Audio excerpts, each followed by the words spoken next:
farmers, and market development through facilitating information flow along the value chain.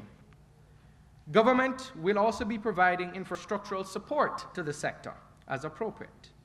We'll be looking at promoting disaster risk management practices and examining insurance possibilities, including a catastrophe fund in the banana industry. Obviously, we'll be aiming to register all our banana farmers, and we'd like to build the capacity of our farmer groups.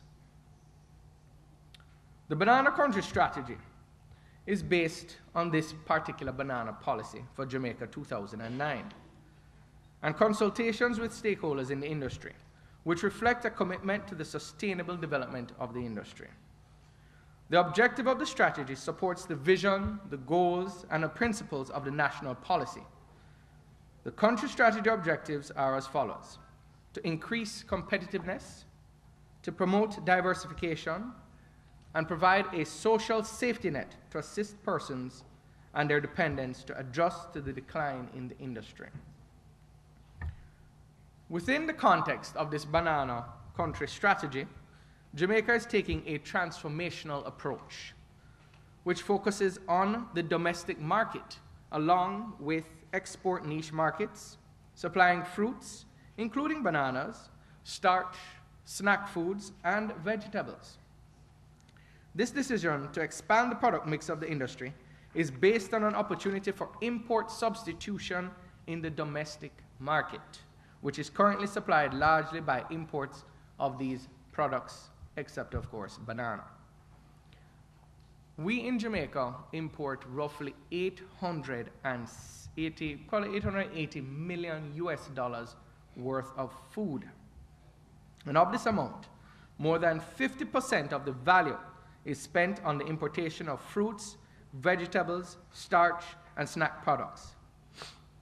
The domestic market, inclusive of the tourism sector and niche markets in the global and neighboring Caribbean countries, offer great marketing opportunities for our local agricultural products. Now, no matter what is said, the reality is that Jamaicans still prefer Jamaican products. And I encourage all of you who have further trained in agriculture by virtue of this program to look closely not only at primary production of items such as Irish potato, onions, hot pepper, ginger, cocoa, nut packaging. We need to look at the processing that is available out there, and of course look at our presentation. It is amazing to me that when we look at items such as our sweet potato, which has in its primary form a very limited market, if you took that sweet potato and converted it to chips, converted it to a juice, got it into the school feeding program, got it in the international export market, what sort of production Jamaica would be required to come up with in order to meet this demand? I'll give you another example. Let's look at cassava. Cassava provides a great opportunity in terms of the chip, a French fry. Imagine if Kentucky Fried Chicken, as part of their value meal, was to add a cassava chip. How many more hectares of cassava would we have to produce to meet that particular demand? What we're saying is that you are poised and a great opportunity is afforded to you by virtue of your further training, not only to go into alternative areas of primary production, but to look at being creative in the value-added aspect of agriculture.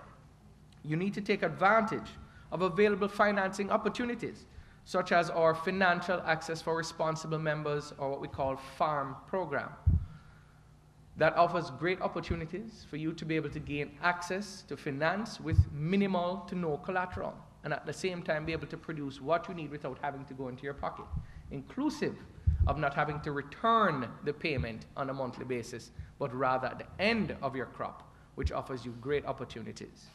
You need to visit our Scientific Research Council and look at ideas. There are ideas out there that's ready to be taken commercial. Ideas that you, by virtue of your training, can take advantage of. And of course, let's not forget agencies such as our Jamaica Business Development Center, JBDC, to help you formalize some of your business ideas. In other words, you need to put your newly acquired skills to good work. But let's not forget our banana. There is no banana in the world that tastes as good as the Jamaica banana. Would you agree?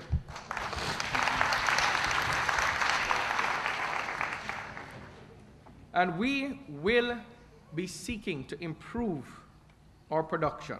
We're aiming for a target of about 120,000 tons of banana per year over the next 3 to 5 years, and increase yields to 35 to 45 metric tons per hectare from the current level of 30 metric tons per hectare over a longer term to support our new market and product diversification thrust. Ladies and gentlemen, it was once said that sugar was king, and perhaps you could have said banana was queen.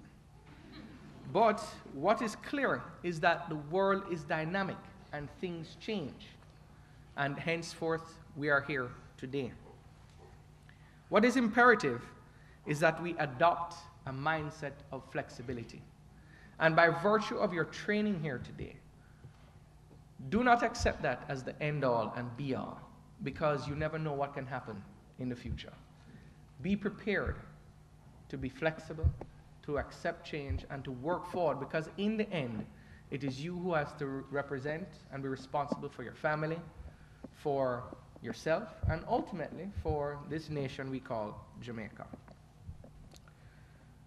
You know, it reminds me a little bit of a story with my father. He had just completed his master's degree, it's a good while ago, and came back to Jamaica and couldn't find a job, no job at all. He went to a particular friend of his and said, "Boy, I need something to do. I know I have a master's degree." And he says, "Well, I'll check with a friend and see what's available." Got on the phone and he called and he says, "Well, the only thing that's available right now is a dishwasher." Before he could even finish the word dishwasher, my father said, "I'll take it." He went down there, knowing, of course, that this was quote-unquote beneath him, whatever that particularly means, but it was important for him that he was able to get a job. And when he got there, it turns out that he didn't even have to do a little dishwashing, because when he found out that he had been trained in other areas, as you have been trained today, they said, "You know what, we need a little help in bookkeeping. Why don't you come and take a look?" And he did. And it started from there, and it kept going and going until he got to where he eventually was, which of course was Chief Executive Officer of Alcan Jamaica at the time. What I want to mention out of this is that we should look at our training as an opportunity and not ignore opportunities that come knocking at our door because we have judged that opportunity to be quote-unquote beneath us.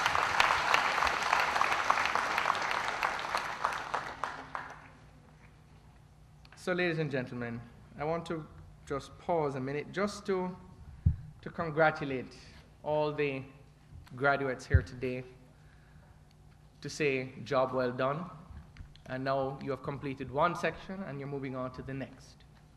I also want to, of course, congratulate the European Union, to thank them and HEART and other agencies who have made today possible.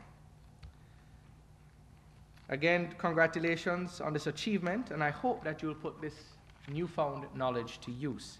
And I want to just leave you with a quote from Nelson Mandela. I know many of you may know it, but to me, it is something I use on a regular basis, even with my own children.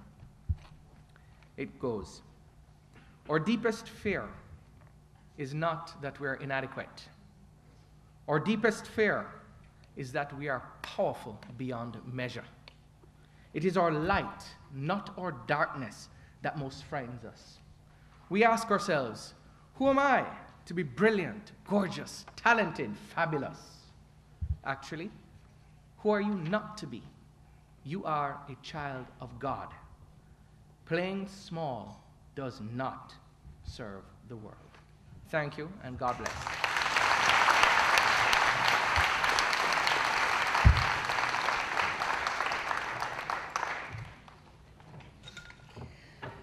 We say thank you